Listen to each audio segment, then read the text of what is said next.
अस्सलाम वालेकुम। हैदर्स व्यू में मैं आपको वेलकम करता हूं और आज का जो हमारा टॉपिक है वो ऑयल प्राइसेस जो अभी करंट सिचुएशन हुई है, ऑयल प्राइसेस जो डाउन हुई हैं, बल्कि बहुत ज़्यादा डाउन हुई हैं, उस पर हम बात करेंगे कि क्यों हुई हैं, क्या रीज़न्स थे और इस सिचुएशन को ओवरकम करने के लिए या इस सिचुएशन से फ़ायदा उठाने के लिए कंट्रीज़ क्या कर रही हैं।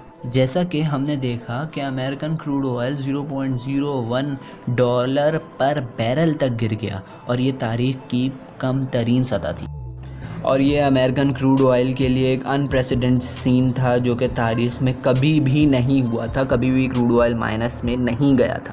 यहाँ एक बात समझने की है कि एक बैरल में 159 लीटर्स होते हैं, मतलब एक बैरल में तकरीबन 160 लीटर्स होते हैं। और इस वक्त मैकडोनल्ड के फ्राइज़ की जो प्राइस है वो एक बैरल क्रूड ऑयल से ज़्यादा है।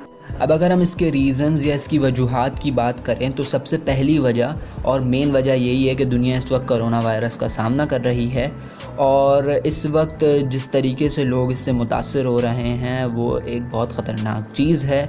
दुनिया की तमाम तकरीबन इलाक़े और सिटीज़ और तकरीबन पूरी दुनिया ही इस वक्त लॉकडाउन का शिकार है। दुनिया में कोई फैक्ट्री रन नहीं कर रही है, दुनिया में कोई तिजारत नहीं हो रही है, एरोप्लेन्स नहीं चल रही हैं, शिप नहीं चल रहे हैं, यानी वो तमाम तर चीज़ें जिसमें ऑयल यूज़ होता है वो रुकी हुई हैं, जिसकी वजह से डिमांड कम हो गई है और सप्लाई दिन ब दिन बढ़ती जा रही है क्योंकि ऑयल निकाला तो जा रहा है। इस सप्लाई की वजह से, बढ़ने की वजह से जो दुनिया की स्टोरेज कैपेसिटी है वो भी कम पड़ती जा रही है। तो अब कंट्रीज स्टोरेज कैपेसिटी अपनी बढ़ा तो रही हैं लेकिन वो इस वक्त बिल्कुल आउट ऑफ स्टोरेज हो चुकी हैं, जिसकी वजह से ऑयल की प्राइसेस बहुत डाउन हो रही हैं, ऑयल की मार्केट्स को नुकसान हो रहा है और यहाँ तक की बात आ गई है कि लोग अब अपना ऑयल फ्री में दे रहे हैं क्योंकि इतनी प्राइस कम होना तो मतलब फ्री में देना ही। और यही एक सबसे बड़ा रीज़न है कि 1 बैरल ऑफ ऑयल जो है वो सस्ता हो गया एक बॉटल ऑफ वाटर से भी। दूसरा और अहम रीज़न इसका एक वॉर है। वॉर कोई लड़ाई वाली नहीं बल्कि economic war, oil price war, जो कि रशिया और सऊदी अरेबिया के दरमियान जारी है। रशिया और सऊदी अरेबिया बिगेस्ट एक्सपोर्टर्स हैं ऑयल के दुनिया में और ये एक बड़ी मार्केट्स भी हैं और अमीर मुल्कों में शुमार किए जाते हैं। ये जंग शुरू होती है जब अमेरिका रशिया की सबसे बड़ी oil giant company Rosneft trading पर कुछ सैंक्शंस लगाता है क्योंकि वो कंटिन्यू सपोर्ट कर रहे थे वेनेजुएला ऑयल की सेलिंग को। अब मॉस्को का यह गुमान था कि वो रियाद को अपनी साइड पे करके अमेरिका को इकोनॉमिक पेन दें, मगर ऐसा नहीं हो सका और जो जंग थी वो सऊदी अरेबिया और रशिया के दरमियान ही शुरू हो गई।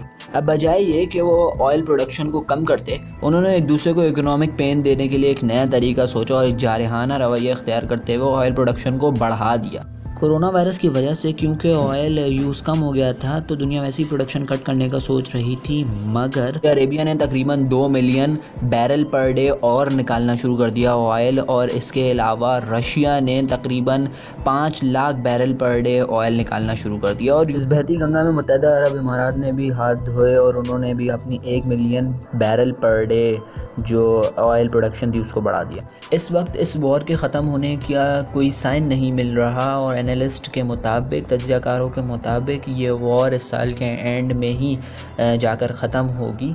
और इस वक्त दोनों साइड्स यानी कि रशिया और सऊदी अरेबिया एक दूसरे को धमकियां दे रहे हैं, एक दूसरे को टॉर्चर कर रहे हैं कि आप जो है अपनी प्रोडक्शन कट कर दीजिए वरना हम आपको इकोनॉमिक पेन से गुजर। दोनों अपनी प्रोडक्शंस कट नहीं कर रहे। सोर्सेस के मुताबिक ओपेक इजलास से पहले मोहम्मद बिन सलमान और प्यूटन के दरमियान गुफ्तगू हुई थी जिसका एंड एक दूसरे को धमकियां देते हुए हुआ था। OPEC organization of petroleum exporting countries है, ये रेगुलेटरी इदारा है जो कि प्राइसेस ऑफ ऑयल को कंट्रोल करता है।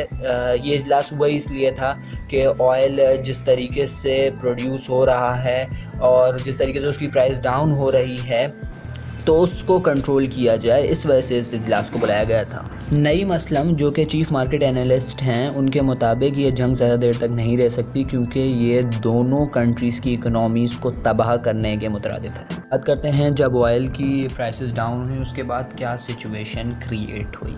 सबसे पहली सिचुएशन ये क्रिएट हुई कि अमेरिका की बहुत सी oil producers company bankrupt हो गई, उनके पास पैसे नहीं रहे। इसके अलावा दुनिया की बेशतर बड़ी कंपनियों ने 160 मिलियन बैरल ऑयल को टैंकर्स में, जहाज़ों में, ट्रेन्स में स्टोर करने का सोचा, लेकिन ये भी ज़्यादा देर तक फ़ायदेमंद नहीं रहेगा। चाइना ने अपनी स्टोरेज को डबल कर दिया ऑयल की, क्योंकि सस्ता हो गया था, इसलिए चाइना ने डबल कर दिया था। प्रेसिडेंट ने इस मामले में ट्वीट किया, क्योंकि जो ऑयल प्राइसेस को नुकसान हुआ, सबसे ज़्यादा यूएस के ऑयल प्राइसेस को नुकसान हुआ है, यूएस इंडस्ट्री को नुकसान हुआ है, कि उन्होंने अपने सेक्रेटरी एनर्जी और सेक्रेटरी ट्रेजरी को कहा है कि वो कोई प्लान मुरतब करें ताकि लोग जॉब से हाथ ना धो बैठें।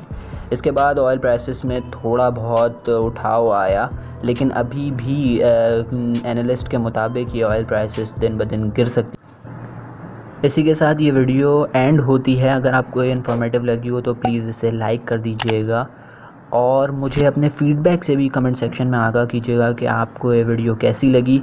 और इसके अलावा मुझे अपने आइडियाज़ भी शेयर कीजिएगा कि मुझे किस टॉपिक पे वीडियो बनानी चाहिए। अगर आपके पास कोई बेहतर आइडिया तो मुझे ज़रूर बताइएगा।